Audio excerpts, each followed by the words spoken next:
Okay, our next interview is with Tom Cullen, who is the proprietor of Rockland Books. And Tom, tell us a little bit about your background, family, schools, where you grew up, etc. I grew up in Cattaraugus, New York, a little town in western New York. Went to St. Bonaventure University, got a degree in chemistry, a master's degree at Niagara University, MBA at Bonaventure. Got a wife and 2 daughters. Live in Orchard Park, New York now. I know what else in my background would be relevant, but I'm living a good life. You're living a good life, and it's a good thing that you're one of my favorite book places to go and look at anyhow. What got you into the book business? You've got all these degrees.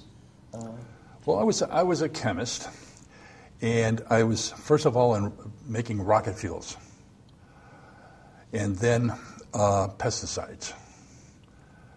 Well, I could see the end of the chemistry business in the United States. With the advent of the environmentalist movement, there's no room for. I was a research chemist. I was a good chemist, but there's no room in the United States for inventive chemistry anymore. It's mostly in the government preventing chemistry rather than developing it. So I knew I had to do something. I was living on the Hudson River.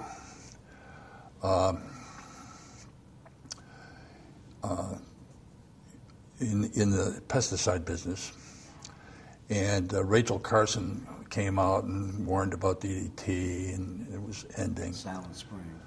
I started the book business. I could go, I don't know where I could start a business. I could go to shops, antique shops, junk shops, buy books for a quarter and sell them for $5. Wow. My God, I mean, this is a revelation. So I thought, well, this is something to enrich my life. On the chemist pay, I couldn't afford to have good vacations or anything like that, but I could start a business, and I did. I found a kind of a circuit. I advertised in a newspaper to find books, and I belonged to the A.B. Bookman monthly. And I would, on the weekends, I would go under the 4th Avenue Booksellers. Me too. And so I had a list of books I was looking for, and some subjects I was looking for. So I would go in to 4th Avenue, and I would shop around every weekend, and all kinds of adventures. And sometimes I'd take my daughter with me, and we'd go to the Met for an opera afterwards or something like that. But it did enrich my life. What were some of the subjects that you particularly liked in the early days of your book selling? Well, I had a customer that liked illustrated books, particularly the Wyeths.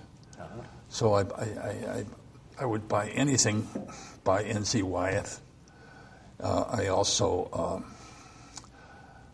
in where I lived in Rockland County, it was an art colony. There was a hence the name Rockland Bookman. Yeah, that's hence the name Rockland Bookman. And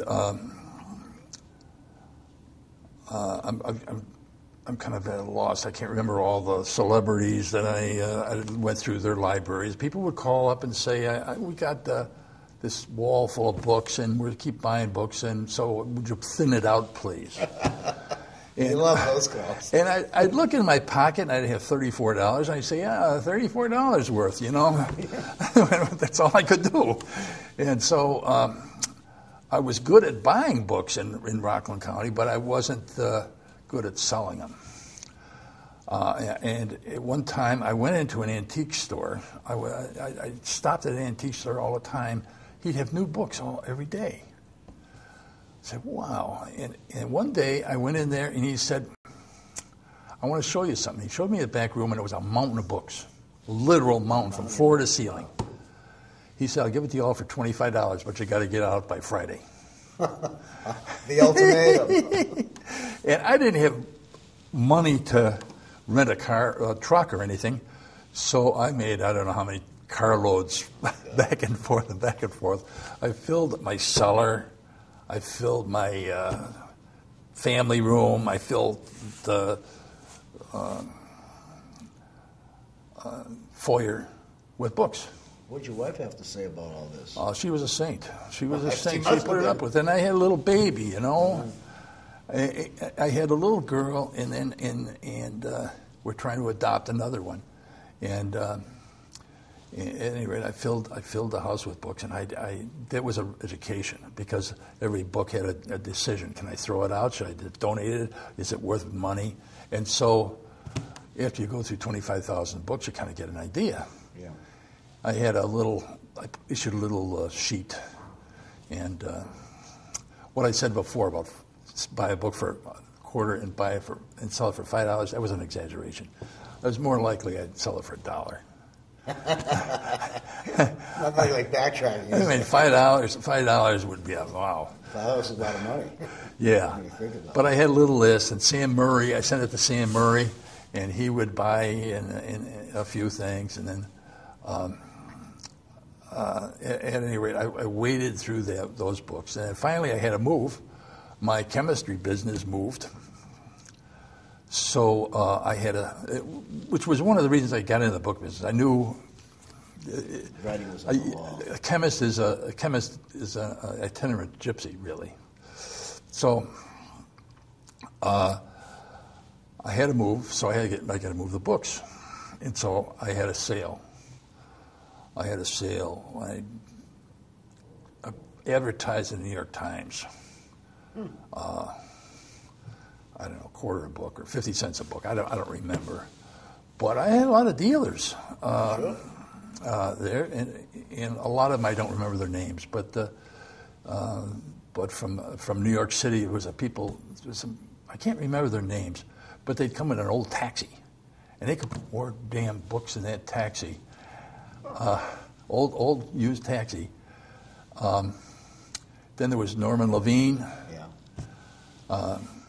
There was somebody in the Berkshires, a woman in the Berkshires. Anyway, they would come and load their cars, load their vans, and I got rid of the books. And then I moved, and as I was moving, another dealer nearby wanted to sell out. So I bought books as I'm moving.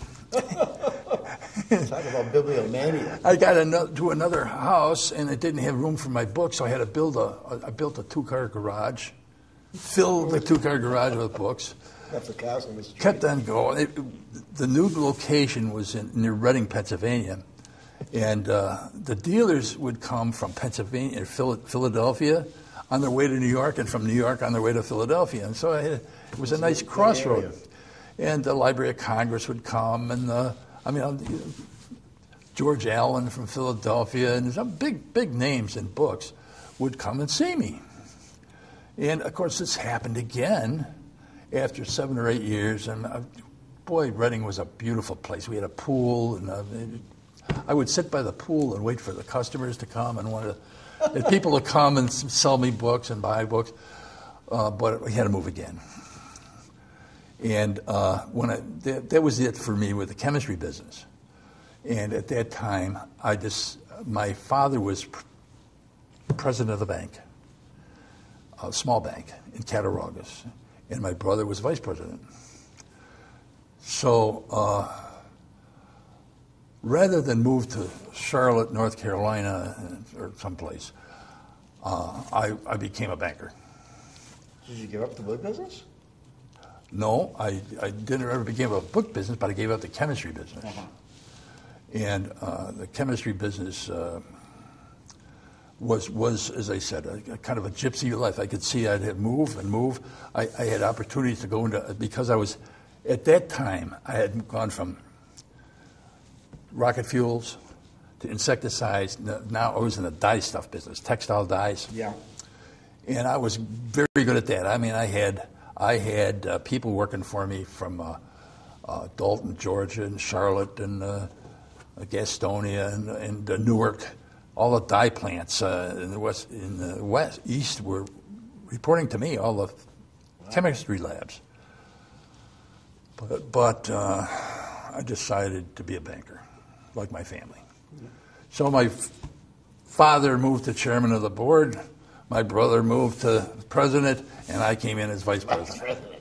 And of course, nepotism. I started right out shoveling the sidewalks, and I learned from the ground up. And I went to Bonaventure for MBA, and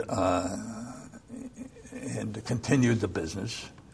And because Cattaraugus is an isolated village, it was mostly mail order. It was before the computer. But with the AB Weekly and the just general stuff, I enriched my life again. And so that went all right. And then I retired from the bank a few years later. What year do you claim to have become a bookseller? I mean, if you say someone says to you, "Well, when did you really start?" Do you have a year that you can remember that was the beginning for you? Like when you bought all those. Well, it's kind of a gray area. Yeah. I mean, I was a collector, and then my wife said, "If you're going to keep this up, you got to make money at it." So I owe it all to my wife because I would have gone merrily along filling closets with books. But I learned about condition. I'm a dealer, and all of a sudden, all those books I bought with the covers off aren't worth anything. I love to read them, but I mean, with no value. So all the hard lessons you have to learn through that. But I would say 1967, late 60s. Yeah, something like that. I became a bookseller. When did you become a member of the ABAA? Do you recall? It wasn't too long ago. 15, 20 years ago. And did you do it because you wanted to do book fairs, or did you do it for legitimacy? I mean, what were your rationale for wanting to be a member of the association? I wanted to do a book show. I wanted to do the New York Book Show. Right. Okay. And you knew you couldn't do it unless you were a member. Right. And I had done shows before. When I was in Pennsylvania, I started out with Macaulay's Philadelphia Book Show. You don't know Macaulay's book. He was early book fairs. One was in Millersport College, and when Macaulay started out at LaSalle on the third floor, and you had to carry the books up to the third floor. God. Sounds like a hassle. And then he moved to kind of a motel type arrangement, and that was more convenient. And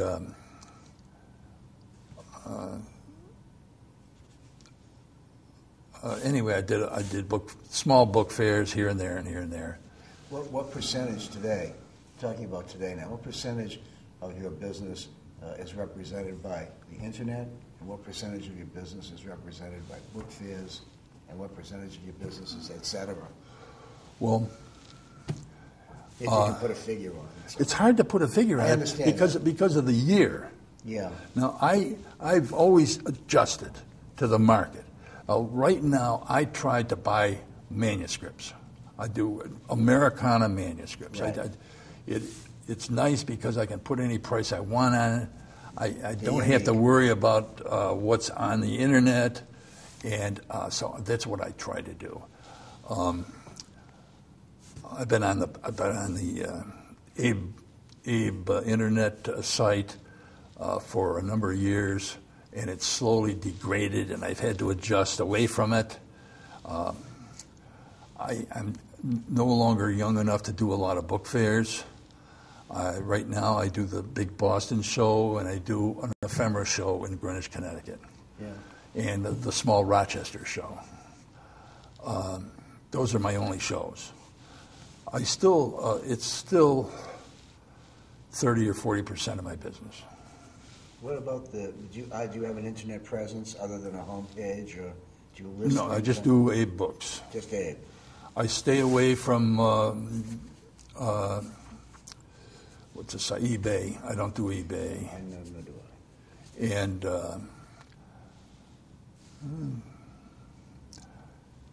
that's about it. Okay. And then I issue a catalog. Plug coming up. Why don't you get on the ABAA bookseller site? You know, I've thought about it. It's changed a couple of times. It's pretty good right now. And I don't know who to talk to about it or whatever, but yeah, I'll probably will. Yeah, it's turning out to be better than most of us had anticipated it would be at the outset. So. The Abe is kind of dying. My catalogs are strong. My catalogs are still strong. My catalogs are strong. What I put on my catalog, I only issue maybe 2 a year. I used to do 4 or 6 a year, but now I do 2 a year. But I try to get unique items, a manuscript, or books that nobody ever heard of. Or how many copies of your catalog do you send out? 500 or 600. And so it's a small mailing, essentially. Yeah. And built up, over a number of years, obviously. Right. And I tried to furnish what the people want, but mostly I furnish what I like. Well, that's why we're in this business. Yeah, it's square pegs that don't fit into round holes. So I've come up with some wonderful things that may not be as lucrative as I want, but they're very rewarding. So tell me about some great find that turned out to be a great find for you. Well, you know, I never had a big hit. But right now I've got 14th century, 15th century antiphonal that maybe you saw. It's I saw it on your booth. It's big as my huge thing. I never haven't had anything like that. I've got the original records of the building of the Barge Canal right now. 1,800 photographs as it's built. Wow. That's quite an archive. I just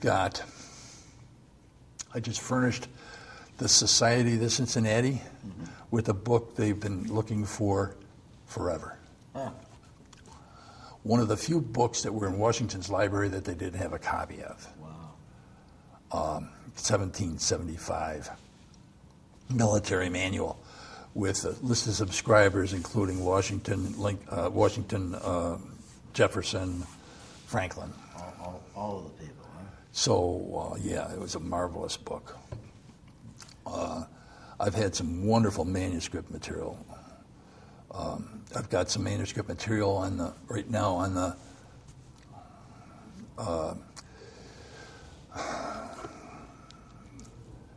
the disputed land between Connecticut and Pennsylvania. Yeah, the land dispute. The king gave some land to Connecticut and then other land to William Penn. And so the whole Lehigh Valley of Pennsylvania was in dispute, and there was they called it the Pennamite-Yankee War. So that was interesting. I like those interesting things. I've got a manuscript right now from the start of the New York Stock Exchange. That's interesting. The Tontine Coffee House.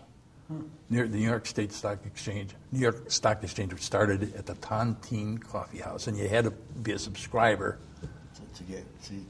to sit at the coffee house. And I've got a little financial book of a member of that coffee house.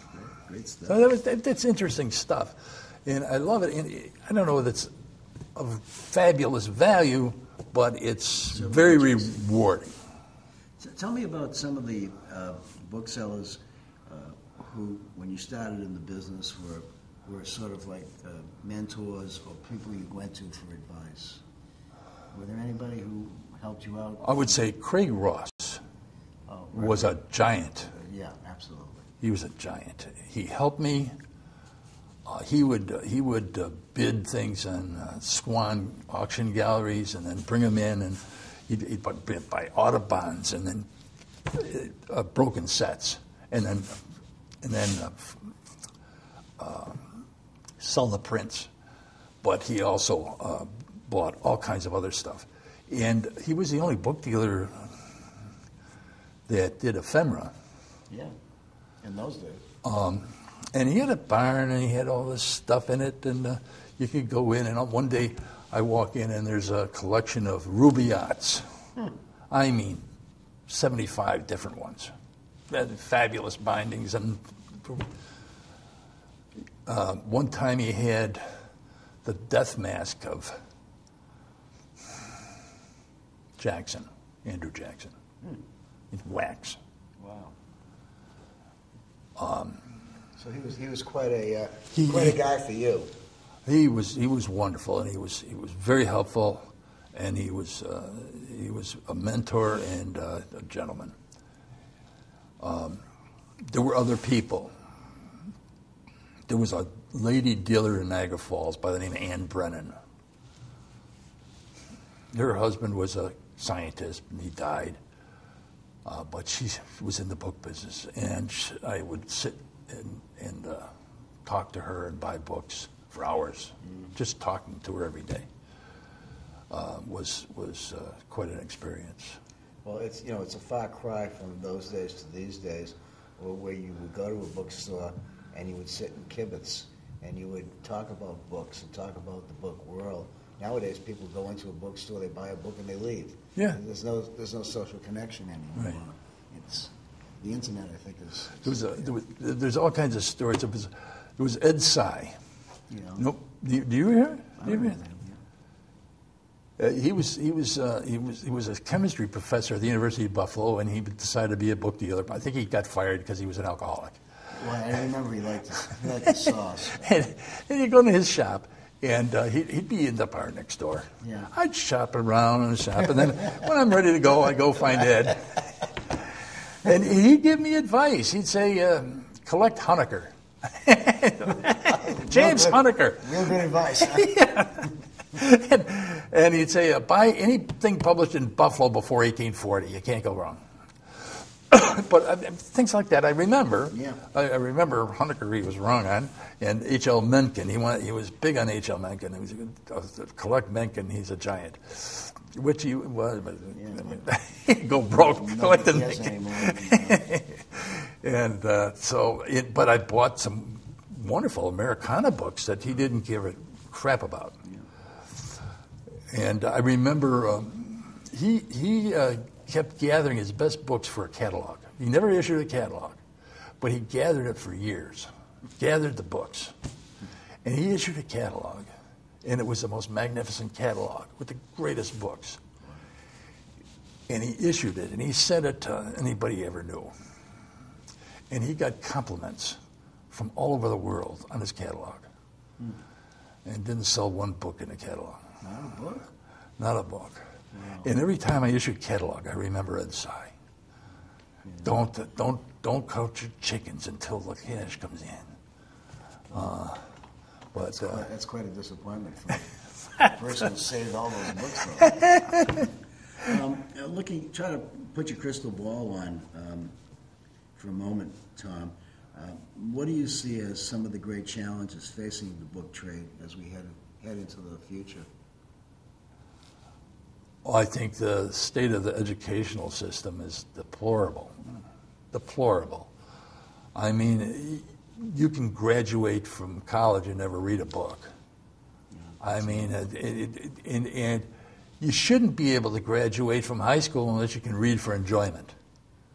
And I don't think that's there anymore. People don't read for enjoyment. How can you have a future book trade when it's the age of rapid rewards? So I think the teachers are, I don't say ignorant, but the teachers are not adequate. Not like they once were. No, and And you can, and they don't care whether you cheat or not. I mean, you can say, okay, here's the take-home test. Here's a book, read it, and write the report. But they never come back and say, did you really read the book? And I remember my first daughter, when she learned to read, I gave her a copy of The Happy Prince by, was that Oscar Wilde? I don't know. Anyway, I happened to be there a little while later, and she's sitting in her bedroom crying over what she read in the book. And I never worried about her again, because anybody can read and feel the story. The emotion of it. Yeah. My second daughter is more businesslike.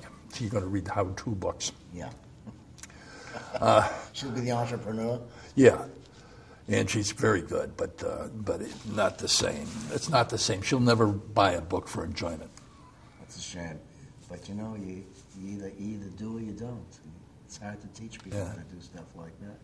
Let me ask you a couple of more questions before we're through. Things have changed a great deal since guys like you and I came into the trade. What are some of the big changes that you've seen since when you began in the trade and up to now? Other than the fact that we have an internet that you and I never knew about. The internet's changed everything. Yeah. Anybody with a large inventory of books in 1980 or 1990, I don't know what the dates were, but that inventory is devalued. A race to the bottom.